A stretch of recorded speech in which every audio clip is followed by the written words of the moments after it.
All right, so we're checking in with the infamous Gareth Roberts. So Gareth, you're getting infamy attached to your name now because you've got quite a reputation in the business. You've been around for a minute. I don't know if infamous to me is like famous for doing something bad. I think that's the definition. So I don't know if that's good or bad. Rise from the ashes, maybe. Yeah. I think I like that one. Yeah, I mean, it's interesting is, and I remember, what was it, during COVID, we're on a call or something like that, and Sebastian saw you on a call and he lit up and he's like, "Oh, Gareth." And he made some comment. You can maybe start off with this, but he made some comment like, "Hey, you're the best in the business." And you took it as an insult. Yeah. But he said you're the best at the business when it comes to like bouncing back. And you bounce back so quickly. But again, I know you weren't happy to hear it because that meant you were falling. And he's like, I don't want to be falling anymore. I want to bounce and stay Yeah. up. Is that kind of how you looked at it? Well, exactly what he said. He's like, there's nobody better than Gareth at going from 2 to 20, back to 2 again, to 30, back to 2 again. And yeah, I mean, I turned my video off and, flipped the bird and I turned it off with a nice smile on my face. But look, there's power in the fact that I can do it and where most people can't. And I've done it many times, many times. So I think I've been blessed that I've written the blueprint on how to bounce back, and let's hope the blueprint to staying on top stays that way for a while. Well, it's interesting too, because I mean, at some point in time, I mean, we're going to go international again. I mean, this is all coming. I mean, all of our clients, like a client like Amazon, they Yeah. want us in Japan. I mean, somebody has to go into the field in Japan. Somebody's got to go into the field in Germany. And obviously you have citizenship in the United Kingdom, so it's kind of like, oh, so I mean, you could go, I mean, tell me if I'm wrong, but if you had to bet on yourself that if you showed up at in the UK just by yourself, because let's say you don't have a bunch of British citizens that you could take with you, you could go from Gareth Roberts and Heather. Let's take your wife with you, maybe pack the kids up as well too. But Mhm. within the first quarter, within 3 months, I bet you'd be up to 20 guys. Yeah, I mean, if my wife is in the trenches with me, I bet I could do it faster. She's like a, Swiss Army knife. And my wife could probably go toe. Most attractive thing to me, other than the fact that she's gorgeous, is the fact that she can go toe to toe with me in pretty much anything. But yeah, yeah. I mean, I think experience is the superpower. I know what to do, when to do it, why to do it, um, how to do it. But yeah, it's typically things that are a bit challenging on the front end. But it's I don't remember when you said this, like toughest door to open is your car door, and once I got good in opening that door pretty consistently, I got pretty good at opening all the other doors. So yeah, I got good at it. I got real strong in recruiting, and I know what I'm looking for. And so what's that mindset? Like even I know recently you've had to do that because you moved from Minneapolis to now Tampa. Yeah. There were some hiccups along the way, and you're like, oh man, I gotta buckle down. It's one thing to when you gotta buckle down and it's you're a single guy, you're not married, you don't have kids. But when you're married and you have kids and you're like, gee, if I say yes to business, I'm saying no to my children, I'm saying no to my wife. So there's little seasons that you gotta just put the blinders on with the loved ones around you that you want to spend time with, but you get out there and you make business happen. So, how do you get your brain into that mode for that short window of time to just really get out there and make it happen? That's a great question, and it is a very challenging one. Having that conversation with someone you care about that, hey, daddy's got to go to work. And I mean, for a minute. You're going to see me sparingly, but because of this, you're going to get to see me a whole lot real soon. So that's kind of the idea. And I look in Minnesota. I moved up to Minnesota, and then my goal that because I started with nothing, and then I had built an office of 60 people. We we won promoting owner of the year. We promoted 4 deals in 18 months. We did a really good job. And that was starting with nothing. I mean, you were there at the beginning. And what I did do is I wrote down everything I did every day. And I just kept like this track, like, here's what I need to do in order to do it again. And so when I relocated down here to Florida and those hiccups happened, I have the blueprint of what is necessary in order to make it a reality. So I was pretty confident this time when I told my wife it's going to take me 90 days and you're going to be maybe not a single parent, but it's not going to be easier on you because I'm going to have to really put a lot of time and a lot of focus on my people so that I can just put almost all of my focus back on my family as soon as humanly possible. And so, she knew what she was in for, and it was a tough chat, but we made time for each other every week, even though it was only a couple hours a week.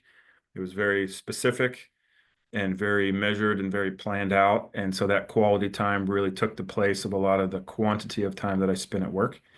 But yeah, I mean, we went from 2 guys to 23 guys in 90 days. I'm curious to get your take on this because you do it different than a lot of people. I think a lot of people they find themselves in a painful situation. They still want balance in their life, so their workout routine doesn't change, their date nights don't change. Like they want to just have a good balanced life while they're in this slump. And then I find them in this slump a lot longer than it probably should have taken.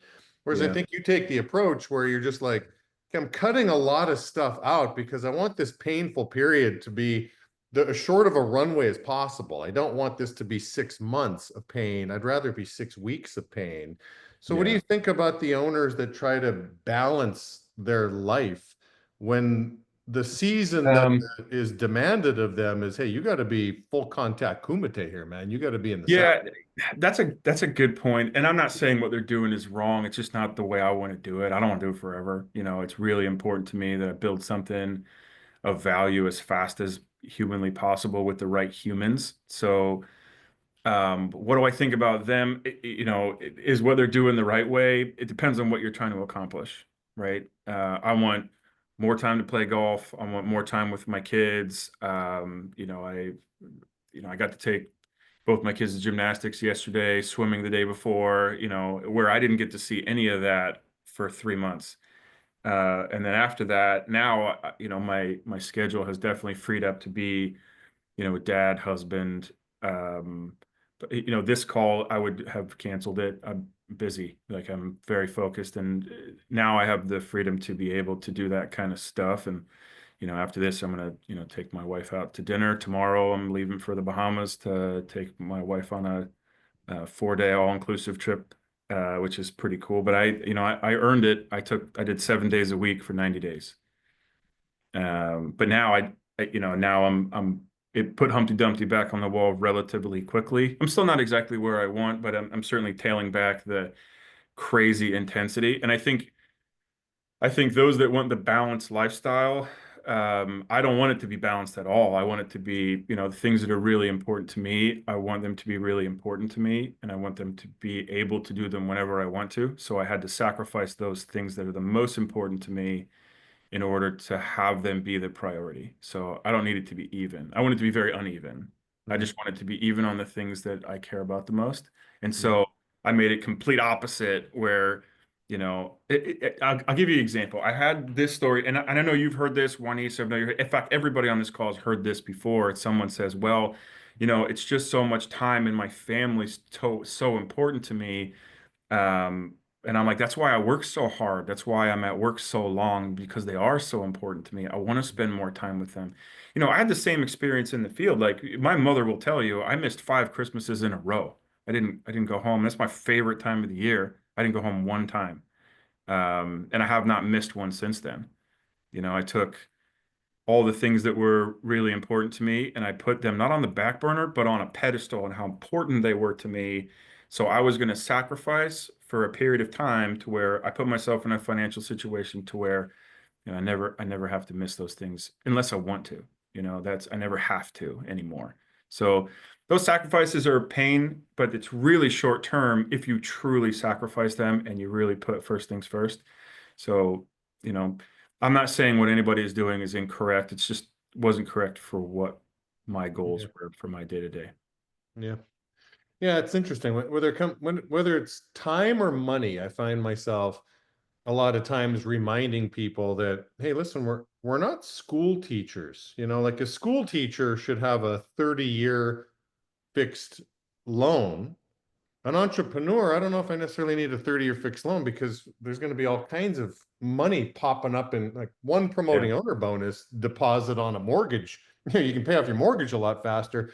So same with your time. Like if you're a teacher, you're looking at, well, how do I balance my time? Because you've got the same schedule really for a career. Yeah. As an entrepreneur, it's, hey, listen, you got to go in bite-sized seasons, and you might be totally unbalanced during this season, but that means the next season, well, you're going to be unbalanced in a different way as well, too, more favorable for the things you Yeah. want to Yeah. do. I don't remember where I learned. I mean, I wouldn't doubt I heard it or I learned it from you. It's, I remember asking you, I don't remember how long ago it was, maybe a decade ago. I was like, what day do you take off? And he's like, I'll take any days off.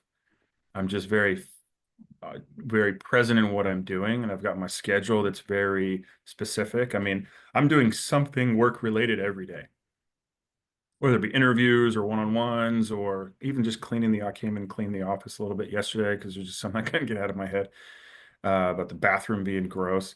But just something productive. And I think that just moves the needle a little bit closer to where, my dad's got this quote is if you focus on your days and your nights and your weekdays versus your weekends, you're that much closer to every day being a weekend. Hmm. So just priority management, when I first got to Florida, the ship was burning. So I had to get to work. And so, I'm very honest with what it was going to really take in order I wasn't going to do a half-ass. I was like, I'm going to go crazy, like Kumite, like you said. I'm going to go balls to the wall like a crazy person, and I'm going to do what's necessary because everybody knows what you have to do. It's just you don't, want to do it or it's inconvenient. And I was like, I'll be inconvenient for a minute. I'm not going to be inconvenient forever. And I'll be damned if I'm going to be sick and tired to be sick and tired all the time. So no golf. I'm not going, all my friends live in Florida, so I didn't hang out with a single one of them for 3 months. I wasn't having anybody over to the house because I'm having one-on-ones or bringing the guys to the house. I'm leaving the house at 5 o'clock in the morning just so I can get a workout in. I'm taking my kids to school so I get some time with them. I'm in the office at 8:30. We don't start till 10. I'm doing one-on-ones right away. I'm getting in the field, making sure I'm leading from the front, doing the things that I'm strong at. And I'm here doing interviews all day when I'm not in the field and being as productive as possible. Only because I was like I got a window that I'm prepared to go crazy for a minute. Um, because I don't want to do that every day. Hmm. But if I half-ass it every day, it's just it takes Yeah. forever. Yeah. And I'm sure some of you right now are like, man, you know what? I've been doing awesome part-time for a long time. Yeah, I think my golf clubs think that I'm schizophrenic because, I go through these little seasons where I'm golfing all the time. I had a friend the other day, like, Jamie, I know you're at the ranch all the time. Let's go golfing. I'm like, I'm not going to be golfing again until June. Oh, really? I thought you went all the time. Like, well, I was in December and, November. I was going quite a bit, but no, I'm hanging them up. Those golf clubs are retired until June. I'll pick it back up and hopefully get good at it so I can cash in on our little contest we have at R&R and you can pay for my golfing, Gareth.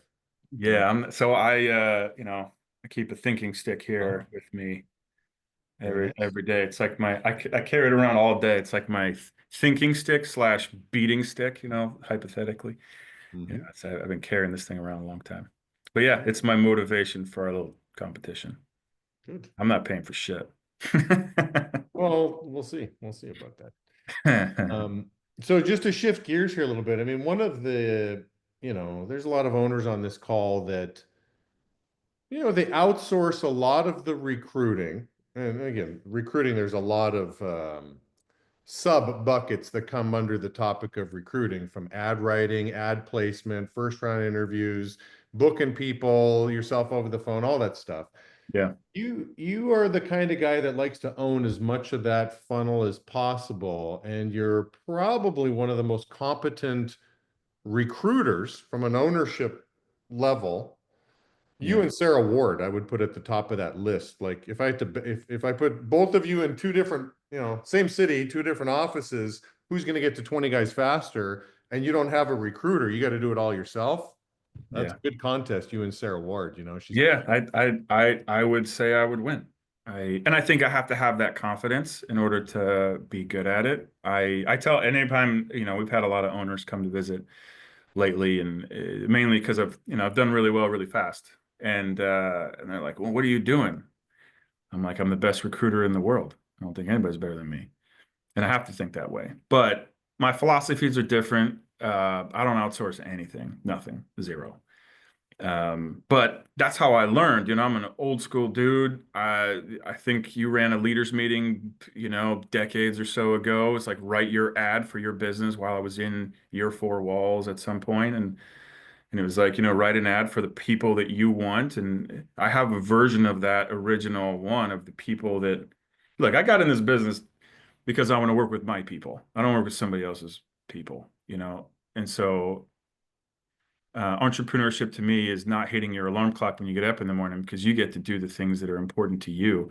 And the biggest thing for me is people. I don't want to be around a bunch of somebody else's people. I worked in corporate America. I know exactly the people I don't want, but I want to work with my people. Everybody that works here now and typically in my office are like personality traits of mine. I've got my jocks, I've got my gym freaks, I've got my nerds, I've got my, bits and pieces, my sports fanatics. I've got a little bit of me in all of them, and that's what I want. I don't hate my alarm clock when I get up in the morning. And I be honest with you, I've never left a position in my life because of the job. I've left because the people suck. So that's like my recruiting number one. I want to work with my people. So I start every interview. Look, if I don't want to hang out with you, you can't work here. That's how I start. That's my intro. I say it every time. I say it probably 160,000 times over my career. I bet you I'm somewhere in that vicinity of interviews that I've done. But yeah, I wrote all my own ads. I post all my own ads. I track my own ads. I wrote all the content on my website, every word. Um, I wrote the pitch for my recruiter. I know exactly what she says. I know exactly what I say. They match. Says the same crap on my ads, says the same crap on my website.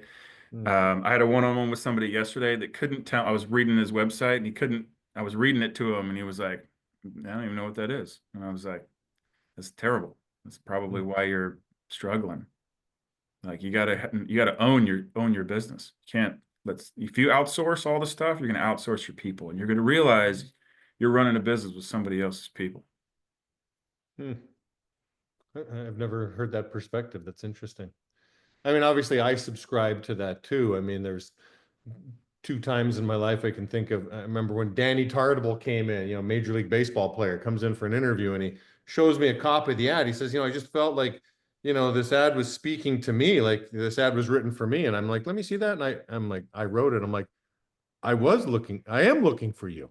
Like I wrote that and and Yeah. you found it. I mean, I remember when Donnie Brickner came in for a interview and she says, "Hey, you don't need to look at anybody else. I'm the person you're looking for." I'm like, "Well, what makes you say that?" And she says, "Well, because I read your values, and of course I wrote them. I took the Yeah. time to like, hey, who are we exactly? I don't want to outsource that. I gotta Yeah. Yeah, this is I got that from you. I have a at the end of my orientation, it has my values. It has my personal values and my company values. And I say, look, just read through these. If you don't agree with any of them, that's totally okay. You just can't work here. hmm, And I need a thumbs up, just like you're in the exit row of an airline. I need a yes or a no. And, so because this is how you're going to manage, this is how I'm going to communicate with you. It's how I expect you to treat hmm. me and vice versa, hold accountability. I like all that stuff. But yeah, recruiting to me isn't complicated. I just look for the people that I would want as my friends. For leadership promotions, I do cigars at my house, I do some hibachi and we have some cigars, and my kind of people are into that. But I'm assuming a lot of people when they're like, um, like, dude, that sounds time consuming.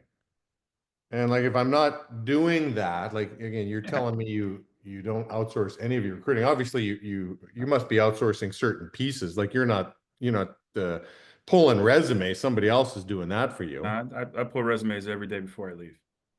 as does somebody else, though, right? Yeah, yeah, yeah. But I Right. also know what I'm looking for. And if I give somebody 50 resumes of my people, I got a good chance of those people. So I'm just trying to load. I don't want any excuses. Hmm. I pay my recruiter commission. They don't get paid a paid salary. So, I want the right people, not the wrong people. The way I pay is pretty, pretty different than most people.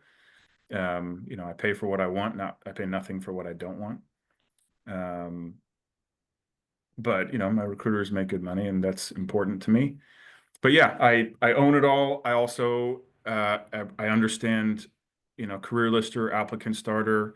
It took me a day to learn all this stuff, really. Like one day, one committed, not messing around, doing nothing else, and just really diving into it and really understanding it. I mean, it takes me 20 minutes to do everything from refreshing ads, checking the ads, what's pulling, what isn't, which one is pulling the best, which one isn't. I know all that stuff. It's not complicated. I know how to, my goal with my ads, because I own all of it, is I want to bring my cost per new start to as low as possible as I can. I got it down to $71 in Minnesota. 71 bucks is what it costs me per new start. That's nothing, right? That's including payroll to my administrator. That's including the ad cost. That's including hourly wage, or my wage cost for them Hmm. to get started. It cost me $71 to get them in the door. Hmm. That's nothing. Uh, and I started off when I got to Florida. It cost me about 300 bucks a new start, and now I'm just over 150 bucks. So I'm getting closer. But my goal is to get to around 50 bucks.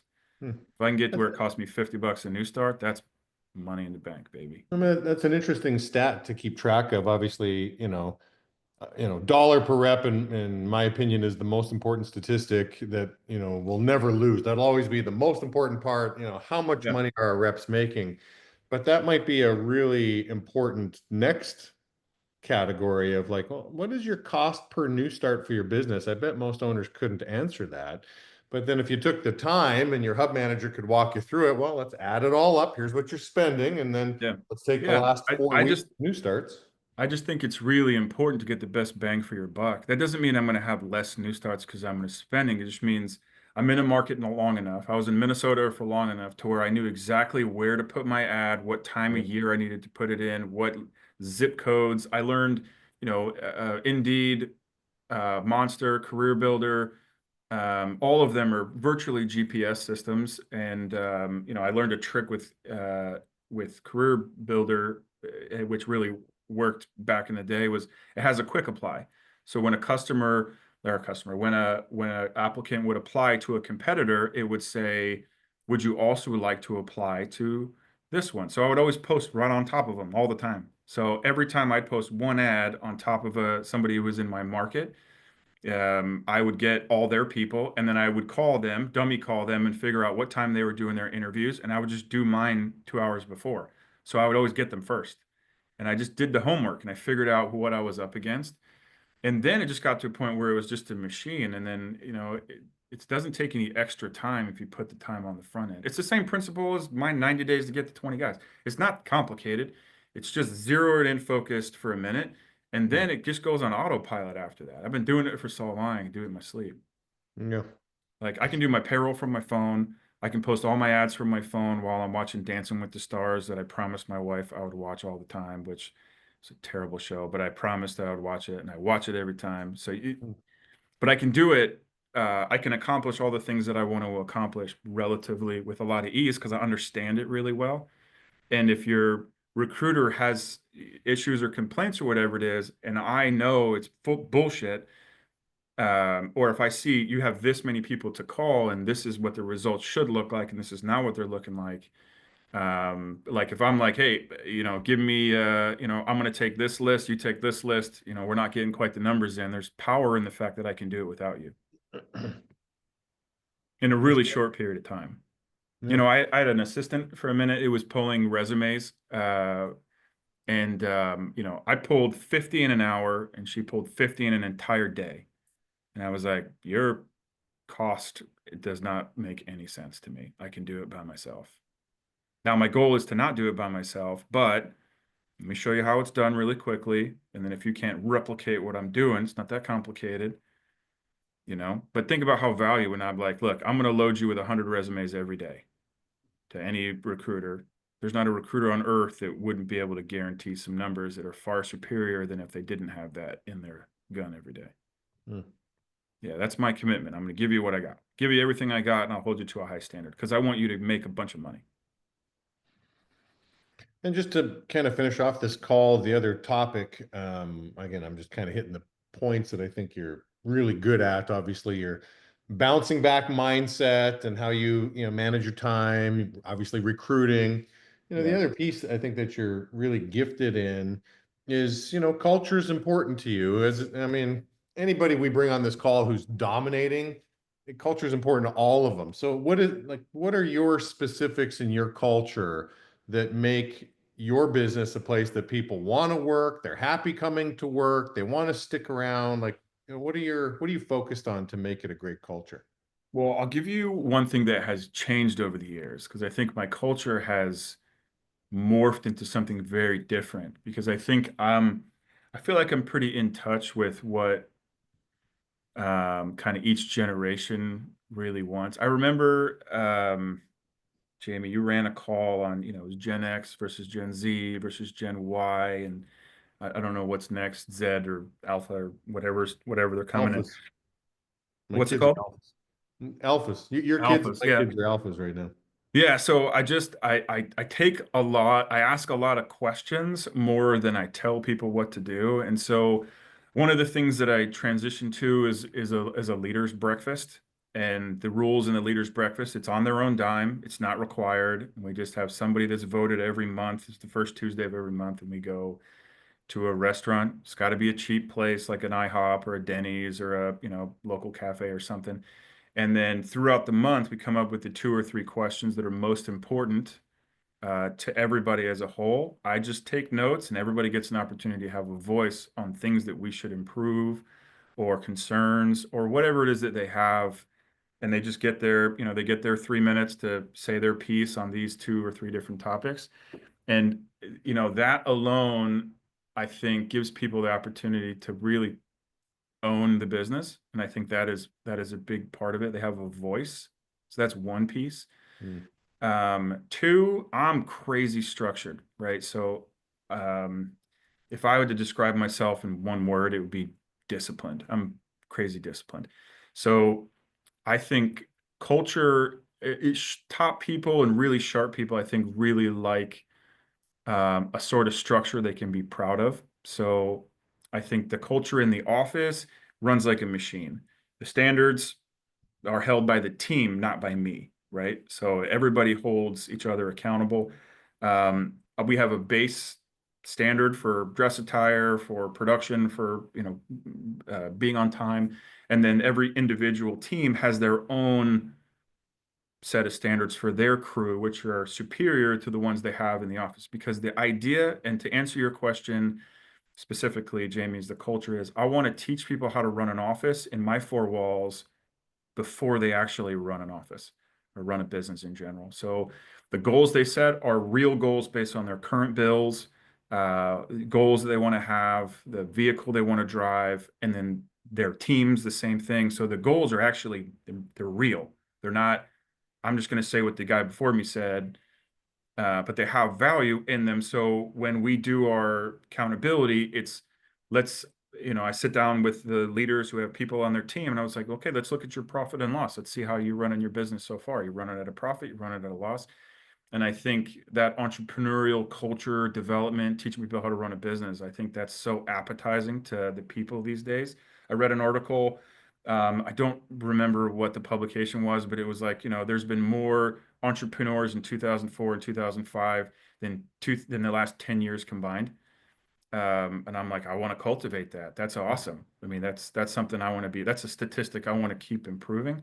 So that was kind of the idea. I was like, if my goal is to teach you how to run a business, well, let's start earlier. So everybody has we call it a wrath report, gay wrath, wrath report, and they have their roll call and they have their dollar per rep and they have their goals that they set. They have everybody's break evens on them, so they know if their guys are doing well, if they're not going well, and it's fun, as you get bigger. And it started off really small, where it was me running that meeting, and then okay, you've got enough people on your team. Okay, now you're going to start running your business over here, and that I think that culture is really fun. There was this I can't remember the name of the place. There's this place when I was growing up. It was a place where you would go and pretend to run a business. You were like, one guy was the manager of McDonald's and the other person was the cashier and the other person. It's like a place you go to when you were in elementary school. That's where it came from. Enterprise Village or something like that. Wanadu City is another one, but there's Enterprise Village is one here in Tampa, or where I grew up, and it was like, you get to, see how you are as a manager. Well, I want to see how you operate as a business owner, and then you get a real life look at how good or how terrible you are at it, and things we can improve on before it's your money. Right now, it's mine. Hmm. Yeah, and that's, it's a cool thing. So I say, well, once the numbers and the metrics all make sense, and you can prove to me that you can, you've got a $10,000 weekly revenue, I think you're ready to run a business. So it's a little different of a way of doing things, but I think, I've changed with the times, and it's really worked in my favor.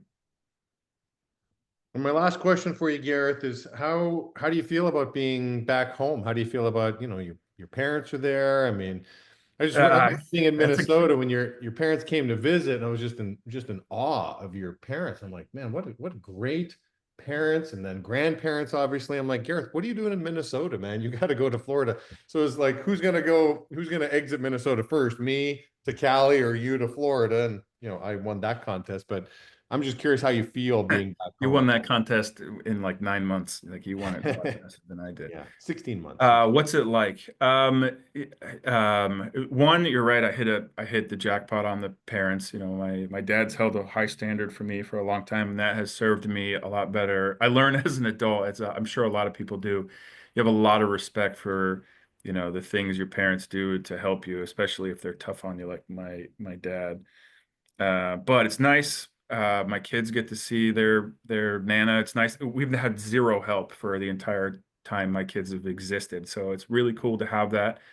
Now I'm looking forward to, the second half of the year of this year, when I can spend a little bit more time with them as well as my friends. I've been really focused. So all those phone calls of, what's up, G? My friends call me Finkel. Fink, when are you going to come out and hang out with us? And I'm like, don't worry, that time is coming. I'm getting closer. I'm not quite there yet. I've got a couple goals I need to accomplish before that, but we'll have a few dinners here and there, but before I'm going to act a fool with my buddies, that's changing. But yeah, it's cool to be home. It's 75 degrees today. It was minus 26 degrees in Minnesota last week, so I'm not missing that shit at all. So yeah, I love Florida. It's, superpower when I have a lot of resources here. It's my home. It's where I'm from. I know a lot of people. I can help out a lot of, people that need support in certain areas, because this is my hood. So it's pretty cool. It's weird because I've never been in the business as a business owner in my own city. So it's weird, but it's really cool. Yeah, it's really cool. Great. Yeah. All right, Yeah, Gareth. you guys got to all come and visit. I feel like everybody else is coming. All you guys should all come visit. Anybody who wants, come. Alice, come visit. Rach, it's like your hood. You should come back. I'll take Tampa over Miami all day, though. I'm in Chicago now, so Oh yeah, yeah. I bet that's nice and warm. Mm-mm, mm-mm. Warm inside. Yeah, yeah. Look, I appreciate it. These calls mean a lot, and I look forward to whenever you ask me to speak. Um, you know, hopefully the next time I get an opportunity, it'll be a really cool celebration to something else. Yeah, awesome. Well, next week will be we're gonna have Rich Mangafis on the call. I'm just looking at my notes. Good chance I'm not going to record it because he's gonna give us a lay of the land and we probably want to keep this internally, and the public won't get a chance to see it. So Yeah. next week, try to join live. We'll have Rich Mangaffis. But Gareth, thank you for being on this call. Thanks for being for sharing all your insight and wisdom. Again, you've fine-tuned your expertise, and I appreciate you sharing it. Absolutely. I appreciate the time. Thanks, Gareth. See you guys. Thanks, guys.